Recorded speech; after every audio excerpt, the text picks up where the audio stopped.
A primeira viagem de Estado, a primeira viagem oficial do presidente Trump, desde que ele assumiu o seu segundo mandato. É uma viagem muito importante para países do Oriente Médio.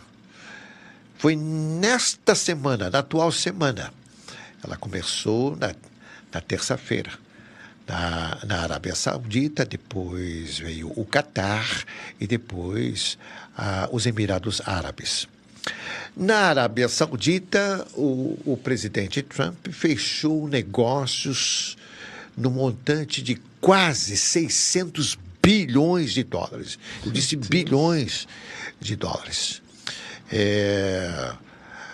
Os negócios foram realizados com o Fundo Soberano Saudita. É um fundo que pertence à família dos atuais governantes, da atual realeza da Arábia Saudita. Foram negócios muito, muito expressivos. Cerca de 240 bilhões de dólares foram vendidos para os sauditas em armamentos, equipamentos militares, de tecnologia muito, muito avançada. No Catar, nós ficamos surpreendidos, porque a gente não conseguia nem imaginar que era possível fazer negócios desse montante. 1,2 trilhão de dólares. No Catar, só de aviões da Boeing, a Boeing é americana, recordando aí para os nossos ouvintes, 230 aviões da Boeing foram vendidos para a Qatar Airways. A gente sabe que a empresa aérea dos Emirados, chamada Emirates, e a Qatar, são as melhores e as maiores companhias aéreas do mundo. Qatar tem muito, muito dinheiro mesmo. Negócios vultosos que são realizados não somente entre os Estados Unidos e esses países, mas lembramos que a família do presidente Trump tem muitos negócios espalhados pelo mundo. De modo que foi surpreendente. Mas também causou muita surpresa o fato de que o presidente Trump não deu nenhum pulinho a Israel. Não foi a Jerusalém. Parece que ele esqueceu do seu amigo primeiro-ministro de Israel, Benjamin Netanyahu. Interessante que o presidente Trump sempre considerou Israel como a menina dos seus olhos. Mas parece que agora mudou. Parece que agora não é com esse volume de negócios trilionários, a menina dos olhos do presidente Trump é outra. E causou muita surpresa também e muito constrangimento, especialmente por parte de Israel. O que ele declarou na Arábia Saudita.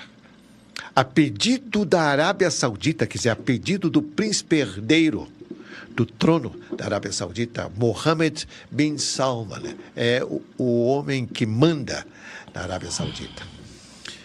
A pedido dele, Trump decidiu suspender as sanções, as punições que estavam sendo aplicadas contra a Síria.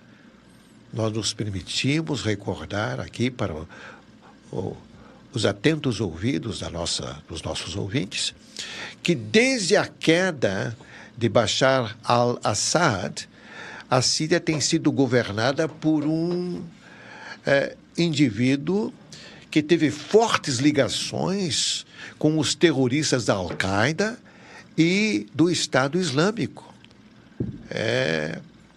ele é o al-Bashar. É esse indivíduo que hoje está, digamos assim, assumindo uma postura de homem cordial, um homem moderado, um governante interessado em ligações de paz com os países que fazem o entorno da Síria e também com o mundo ocidental, mas que, na verdade, tem sido um exterminador de cristãos. Cristãos, centenas, talvez milhares de cristãos, foram chacinados por ele, tanto é que ficou conhecido como carniceiro, como exterminador de cristãos. Pois, para este homem, tanto os Estados Unidos quanto o Catar estão fornecendo recursos para pagamento do funcionalismo público. E estão encorajando também outros países. No cenário internacional estão se perguntando se Trump e o Catar não estão entregando para uma raposa cuidar do galinheiro lá na Síria. É isso que aconteceu. Então, causou constrangimento para Israel. Por quê?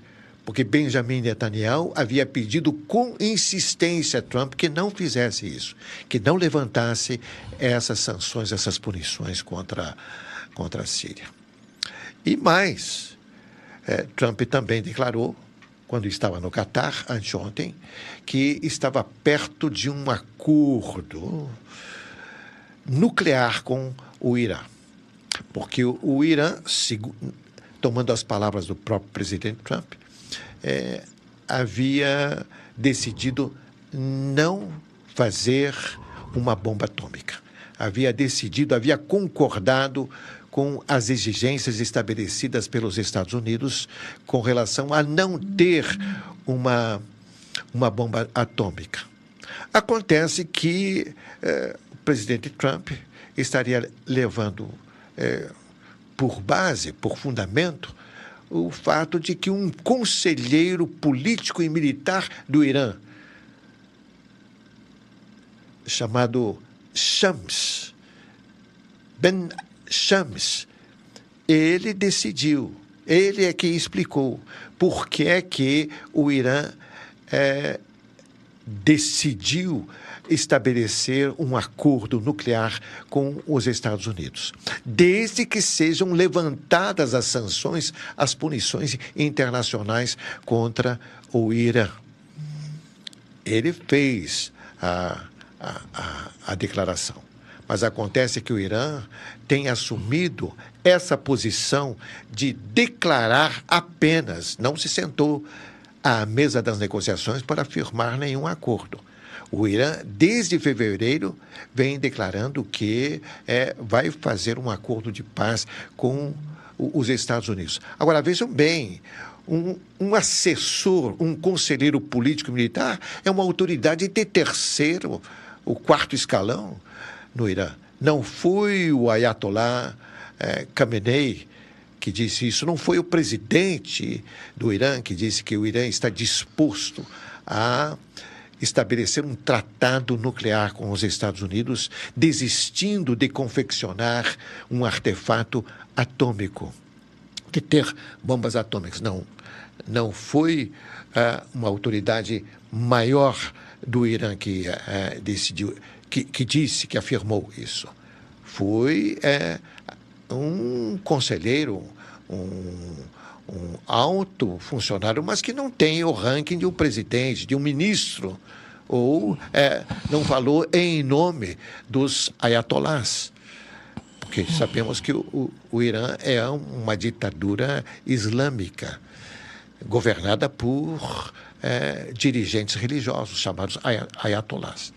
Então, parece também que aí, nesse caso, o Irã está cozinhando o galo em fogo lento, fazendo essas declarações desde fevereiro. Aparentemente, o Irã já estaria muito próximo de ter uma bomba atômica. Isso também causou constrangimento em Israel e causou constrangimento também em outros países que têm receio de que o Irã venha a possuir um artefato atômico. Motivo de muito constrangimento em Israel e também de muita preocupação. Em Israel, nos países do Ocidente, nos países da Europa, nos amigos dos Estados Unidos, o Japão, a Coreia do Sul e, naturalmente, da comunidade internacional que quer que exista, de fato, um tratado firme, duradouro entre os Estados Unidos e o Irã, para que Teherã não tenha nenhum artefato atômico.